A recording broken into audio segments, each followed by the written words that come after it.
करियाने की दुकान पर बैठे हैं और शोरूमां भी जाके आए हैं। जिहड़ा सफ़ैद पोश बंदा हुंदा है, सफ़ैद पोश का मतलब कि जिन्हें कपड़े का सफ़ैद पाए होंगे वो तो मंगण वाली हालात भी नहीं रहिंदा। तो सवेरे दुकान खुलती है तो शाम तक बोहनी भी नहीं होंगी। 1947 सुनिया करते सी कि इस किस्म के काफले चलते सी और लोग जिहड़े भुखे ते आए अपने पिंडां नूं पहुंचण की कोशिश कर रहे हैं। जदों दा GST का निज़ाम नाफिज होया है और आ जिहड़े हालात, चलो ये तो बेवसी है, पर कारोबार जिहड़ा है अज डॉक्टर मनमोहन सिंह नूं याद करदा।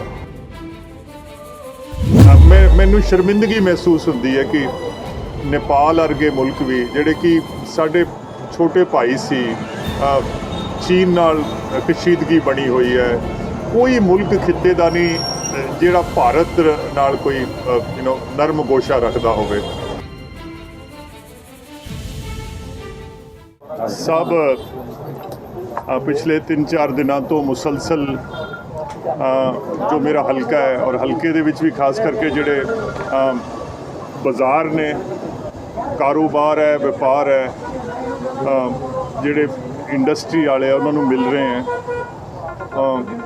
और जो जिस किस्म के नुकसानात होए है पिछले 2-2.5 महीनों के जिहड़े लॉकडाउन दे, इन्हां नाल गलबात कोई अफसोस करके भी इन्हां दा अगे कारोबार का पहिया किवें चल सके।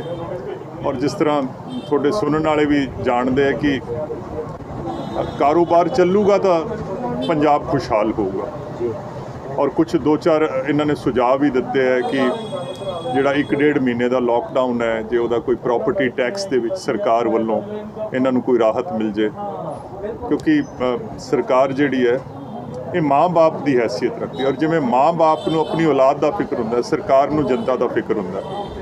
और मैनूं ये गल कहनी तो नहीं चाहिए, क्योंकि करियाने की दुकान पर बैठे हैं और शोरूमां भी जाके आए हैं। जिहड़ा सफ़ैद पोश बंदा हुंदा है, सफ़ैद पोश का मतलब कि जिन्हें कपड़े का सफ़ैद पाए होंगे वो तो मंगण वाली हालात भी नहीं रहिंदा। तो सवेरे दुकान खुलती है तो शाम तक बोहनी भी नहीं होंगी, तो बिजली का बिल जिहड़ा वो सिरे चढ़ जाता है।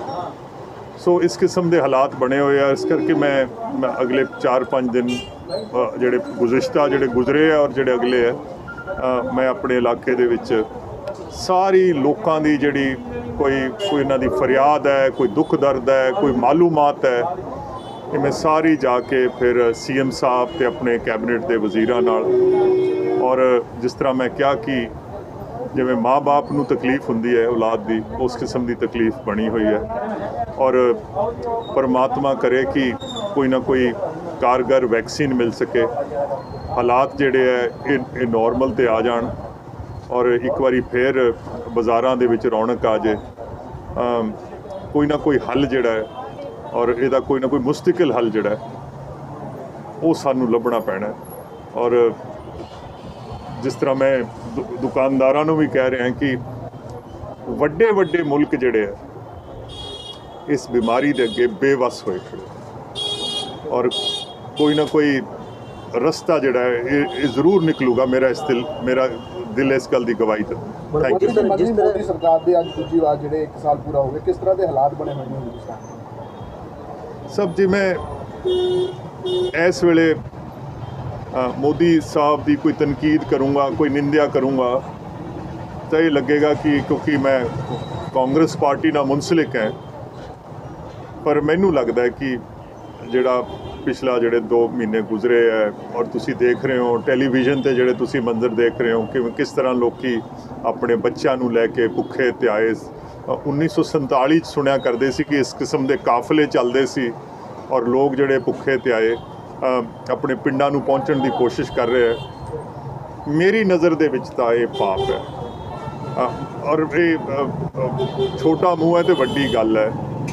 ये जदों की डीमोनेटाइजेशन शुरू हुई है, ये बाज़ार च खड़े हैं, तुसी मैं इत्थों चला जावांगा, तुसी मेरे मगरों पुछ लियो, जदों का GST का निज़ाम नाफिज होया है और आ जिहड़े हालात, चलो ये तो बेवसी है, ਪਰ ਕਾਰੋਬਾਰ ਜਿਹੜਾ ਹੈ ਅੱਜ ਡਾਕਟਰ ਮਨਮੋਹਨ ਸਿੰਘ ਨੂੰ ਯਾਦ ਕਰਦਾ ਹੈ। ਜੋ ਸਾਡੀ ਖਾਰਜਾ ਪਾਲਿਸੀ ਹੈ, ਫੋਰਨ ਪਾਲਿਸੀ ਹੈ, ਮੈਨੂੰ ਸ਼ਰਮਿੰਦਗੀ ਮਹਿਸੂਸ ਹੁੰਦੀ ਹੈ ਕਿ ਨੇਪਾਲ ਵਰਗੇ ਮੁਲਕ ਵੀ ਜਿਹੜੇ ਕਿ ਸਾਡੇ ਛੋਟੇ ਭਾਈ ਸੀ, ਚੀਨ ਨਾਲ ਕਸ਼ੀਦਗੀ ਬਣੀ ਹੋਈ ਹੈ, ਕੋਈ ਮੁਲਕ ਖਿੱਤੇ ਦਾ ਨਹੀਂ ਜਿਹੜਾ ਭਾਰਤ ਨਾਲ ਕੋਈ ਨਰਮ ਗੋਸ਼ਾ ਰੱਖਦਾ ਹੋਵੇ। ਔਰ ਕਿਤੇ ਨਾ ਕਿਤੇ ਤਾਂ ਇਹਦਾ ਬਲੇਮ ਜਿਹੜਾ ਹੈ ਮੋਦੀ ਸਾਹਿਬ ਨੂੰ ਲੈਣਾ ਪੈਣਾ। ਇਕੱਲੇ ਟੀਵੀ ਤੇ ਬਿਆਨ ਦੇ ਕੇ ਤਾਂ ਨਹੀਂ ਇਸ ਗੱਲ ਤੋਂ ਮਤਲਬ ਉਹ ਆਪਣੀਆਂ ਅੱਖਾਂ ਚੁਰਾ ਸਕਦੇ। ਸੋ ਪਰ ਬਹਰਹਾਲ ਜੋ ਮੈਨੂੰ ਖੁਸ਼ੀ ਇੱਕ ਗੱਲ ਦੀ ਹੈ ਕਿ ਜਿਹੜੀ ਪੰਜਾਬ ਦੀ ਧਰਤੀ ਹੈ ਔਰ ਇਸ ਸਰਕਾਰ ਦੀ ਇਹ ਮਤ ਸਮਝਿਆ ਜਾਏ ਕਿ ਕੋਈ ਆਪਦੀ ਕੋਈ ਸ਼ੋਖਾਬਾਜ਼ੀ 'ਚ ਗੱਲ ਕਹਿ ਰਿਹਾ। ਪੰਜਾਬ ਦੇ ਲੋਕਾਂ ਨੇ ਬੜਾ ਧਰਮ ਕੀਤਾ। ਪੰਜਾਬ ਦੇ ਲੋਕਾਂ ਨੇ ਕੋਈ ਅਣਜਾਣੇ 'ਚ ਤਾਂ ਹੋ ਸਕਦਾ ਪੰਜਾਬ 'ਚ ਕੋਈ ਭੁੱਖਾ ਰਾਤ ਨੂੰ ਸੌਂ ਗਿਆ ਹੋਵੇ, ਭਾਵੇਂ ਉਹ ਆਪਣਾ ਇੱਥੋਂ ਦਾ ਦੇਸੀ ਹੈ ਭਾਵੇਂ ਪਰਦੇਸੀ ਹੈ, ਪਰ ਅਣਜਾਣੇ 'ਚ ਕੋਈ ਭੁੱਖਾ ਸੌ ਸਕਦਾ ਹੈ। ਜਾਣ ਬੁੱਝ ਕੇ ਪੰਜਾਬ ਦੀ ਧਰਤੀ ਤੇ ਕੋਈ ਭੁੱਖਾ ਨਹੀਂ ਸੁੱਤਾ। ਜਿਸ ਤਰ੍ਹਾਂ ਪੰਜਾਬ ਸਰਕਾਰ 3 ਸਾਲ ਪੂਰੇ ਹੋ ਚੁੱਕੇ ਆ ਜੀ, 2 ਸਾਲ ਬਾਕੀ ਹੈ। ਜਿਹੜੇ ਕੋਈ ਵਿਰੋਧੀ ਦੀ ਪਾਰਟੀਆਂ ਇਲਜ਼ਾਮ ਲਾ ਰਹੇ ਵੀ ਕੈਪਟਨ ਸਰਕਾਰ ਨੇ 3 ਸਾਲਾਂ 'ਚ ਕੁਛ ਟੱਕਾ ਨਹੀਂ ਤੋੜਿਆ ਤੇ ਹੁਣ ਕਰੋਨਾ ਦਾ ਬਹਾਨਾ ਲਾ ਰਿਹਾ, ਹੁਣ ਅਸੀਂ ਮਰ ਗਏ ਖਾਪੇ, ਥੋੜਾ ਪੈਸਾ ਹੈ ਨਹੀਂ ਖਜ਼ਾਨਾ ਹੈ। ਚਲੋ ਸੈਣੀ ਸਾਹਿਬ, ਇਹ ਉਹਨਾਂ ਦਾ ਵੀ ਫਰਜ਼ ਹੈ ਔਰ ਉਹਨਾਂ ਦਾ ਵੀ ਧਰਮ ਹੈ। ਔਰ ਇਹ ਜਿਹੜੇ ਕਿ ਪਰ ਪਿਛਲੇ ਜਿਹੜੇ 3 ਸਾਲਾਂ 'ਚ ਇੱਥੇ ਲੋਕ ਸਭਾ ਦੇ ਇਲੈਕਸ਼ਨ ਵੀ ਆਏ, ਇੱਥੇ ਪੰਚਾਇਤਾਂ ਦੇ ਵੀ ਆਏ, ਇੱਥੇ ਮਿਊਨਿਸਪਲ ਕਮੇਟੀਆਂ ਦੇ ਵੀ ਆਏ, ਇੱਥੇ ਬਾਈ ਇਲੈਕਸ਼ਨ ਵੀ ਆਏ। ਪੰਜਾਬ ਦੇ ਲੋਕ ਅੱਜ ਵੀ ਕਾਂਗਰਸ ਪਾਰਟੀ ਤੇ ਇਤਬਾਰ ਕਰਦੇ। ਅਸੀਂ ਚੰਗੇ ਹੈ ਮਾੜੇ ਹੈ ਇਹ ਗੱਲ ਅਲੱਗ ਹੈ। ਔਰ ਮੈਨੂੰ ਲੱਗਦਾ ਕਿ ਸਭ ਤੋਂ ਵੱਡਾ ਜਿਹੜਾ ਰਿਜ਼ਲਟ ਹੁੰਦਾ ਹੈ ਉਹ ਜਮਹੂਰੀਅਤ ਦਾ ਹੁੰਦਾ, ਲੋਕਤੰਤਰ ਦਾ ਹੁੰਦਾ।